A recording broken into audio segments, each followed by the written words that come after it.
It's funny how when I was a kid there wasn't all of these stripes in the sky.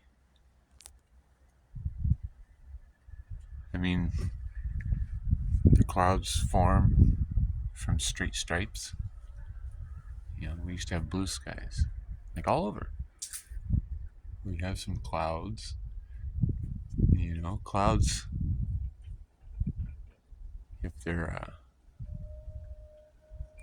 made by man, we have to consider what's in them.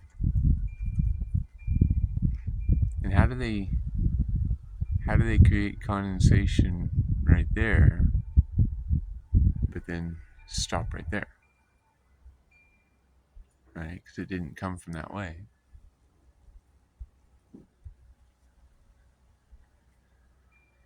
And it's almost like they were spraying the crop. Anyway, if you check out on a search bar, Frankenskies, the guy tells you all about them, and he'll talk about the barium and the aluminum and the reasons that they're doing it is they're doing it to shade the harmful rays of the sun, right? Which sounds like a philanthropic is that even a word idea? But it just doesn't make sense because the barium and aluminum that they're shielding the sun with um, have things fall down because of density, right? Some people call it gravity, but when some things go up and some things go down, that's got to be an aspect of density rather than gravity. Because the other way to shade the sky and shade yourself from the sun, right, is to plant trees, right? And when we plant trees, they work really, really well as the other half of our lungs, and they can often provide resources like mulch for the soil so that it becomes healthy and abundant with nutrition for the plants to thrive, so we don't have to buy the nutrition from the store for the plants to grow the foods that we want to eat. And like this tree right here, it doesn't really produce much more than wood and leaves and shade and oxygen. I mean, that's pretty good, but I really like it when it produces like peaches and stuff too. So I have some of those trees too, peaches and apricots and apples and cherries. And then when we have a environment that doesn't so much resemble the desert, a lot of different foods can grow, and a lot more people can be comfortable because I'm on a fresh piece of soil. I mean, this is almost 15 to 20 feet down from what existed before I got here.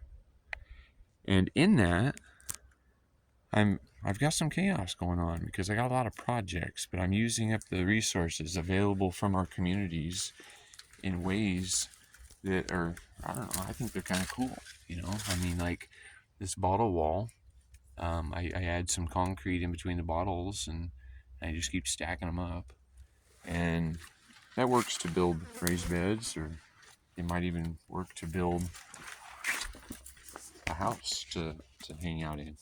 If you build enough of them, and you put them up tall enough, and you put a roof over the top of it, keep out the rain and stuff. But I mean, like when I stopped at the coffee shop one day and I said, "Hey, can I have your coffee grounds?" And they said, "Oh yeah, that'd be great." Right? I said, "Well, what else do you have that you get rid of a lot that might be useful?" They're like, "Oh, I don't know." I said, "Well, what about those syrup bottles?" I said, "Do you guys recycle those?" Like, no, there's nowhere local to recycle the glass. I said, "All right, well, will you start saving them for me?" And I said, I'll come like at least every other day, and I'll pick them up, so that way they won't be a burden to you. And they said, yeah, all right. So I was picking up all of their compostable waste, to include the coffee grounds and the glass bottles and the plastic and the paper. And they're like, holy crap, we don't even hardly need a dumpster anymore, right? Because you're taking it all. And I said, well, yeah. And I said, I could take all the metals too, if there's any metals and stuff. And, because we know how to recycle these things, right? And we can turn them into cooler experiences of life. I mean, we don't have to throw away everything. I mean, there's a lot of stuff going to the landfill that shouldn't be. I mean, we can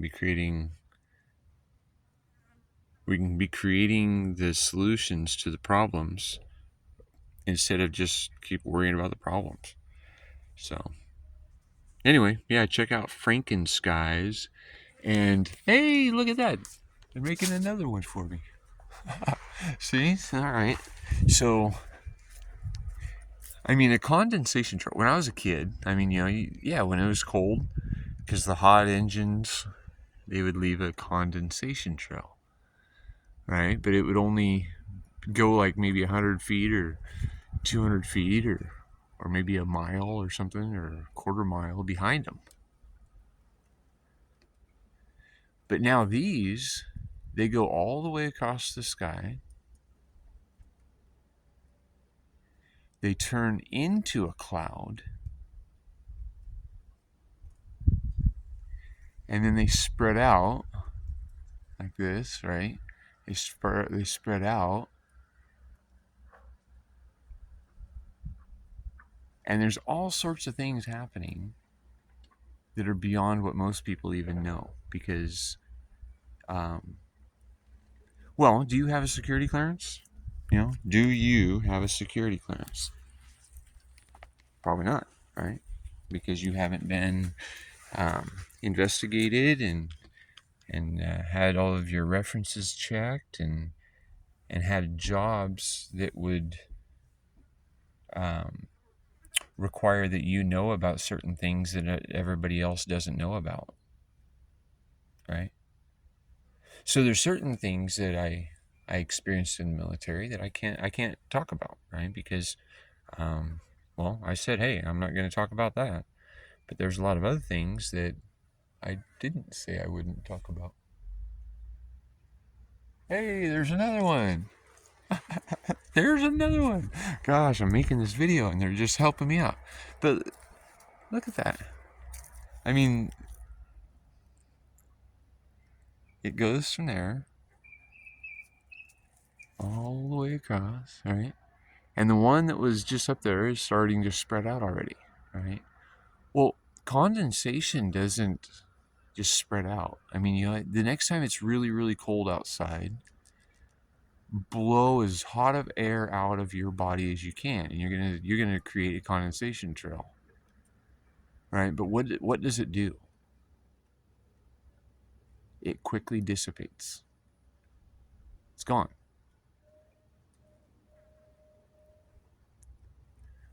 But these, they last for hours. And they turn into clouds. And you can look up stratospheric aerosol injection, right? Because if you call them a chemtrail, people will just say you're some stupid conspiracy theorist. But you know what a conspiracy is? Is just when people come together and have an idea of what needs to be done, and so they do it, right? One, people like that William Bates, William Bates of the scary movies, right? They talk about how there's too many people on this planet, right? And there is too many people on this planet to be able to control us by force, right? And so through certain processes, they are looking to lower the population of the planet, but they can't do it just like with a gun. They can't run around and start shooting people, is because there's a lot of people that would just start they'd start shooting back, right? And so that doesn't work. But if you can get people to volunteer themselves in certain ways to certain programs, maybe even use idols broadcasted over the television programming to the masses, right? Maybe then people will say, "Oh, gosh, my favorite YouTuber or my favorite actor on television, or the dancers and singers on American Idol, if they're doing something, I should be doing it too, right? Because they're cool. They're on TV." but but we have to consider that they may be being paid to tell you something, right? Because they're an actor, right? And if so many people weren't living in cities, there wouldn't be such a dependency on the food systems and the energy systems and all of this stuff. Because, God, when I was growing up, I thought that if somebody lived off grid, they were evil and they were probably hiding from the world, right? But that's not necessarily the truth, because just living off grid means that you're self-responsible and that you don't have to pay somebody somewhere else for everything in your life, right? So if you don't have to pay somebody somewhere else for everything in your life, you could spend more time camping or fishing or traveling and seeing that there is so much in this world to be seen, that if you're staying in one spot because of a job and a lease, that is a life that you haven't lived. And you can't live vicariously through people or video on traveling. I mean, it's the smells, it's the feeling, it's the being surrounded, being completely free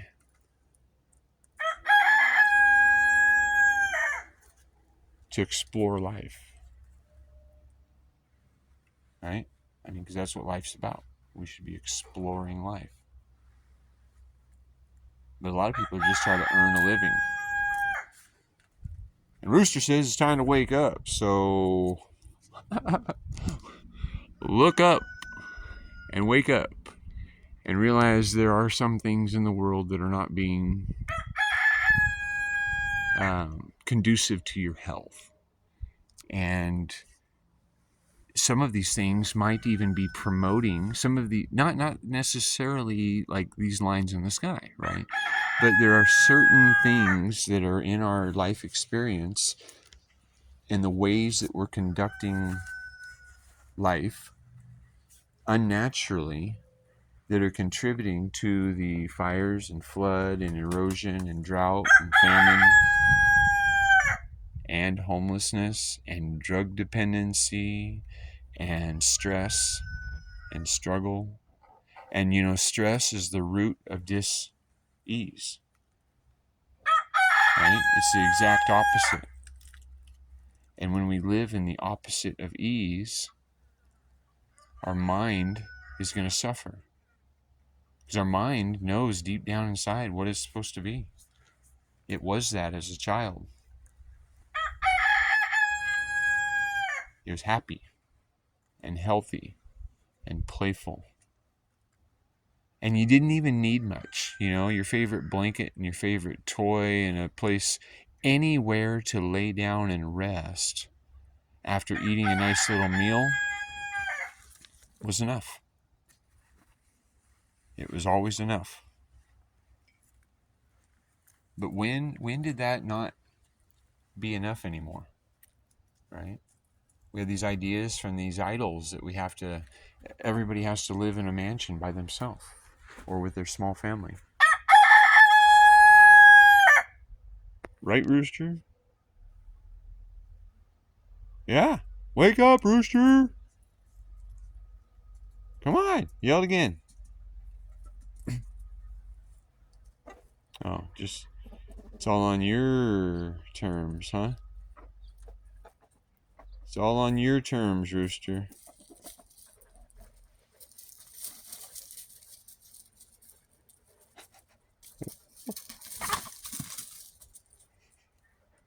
He says, this is my bug over here. Right?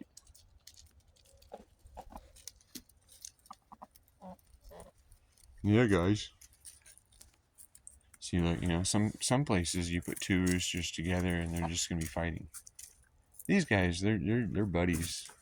They hang out. They sleep next to each other. They they strut their stuff. Anyway, yeah. Distractions. Squirrels. Roosters.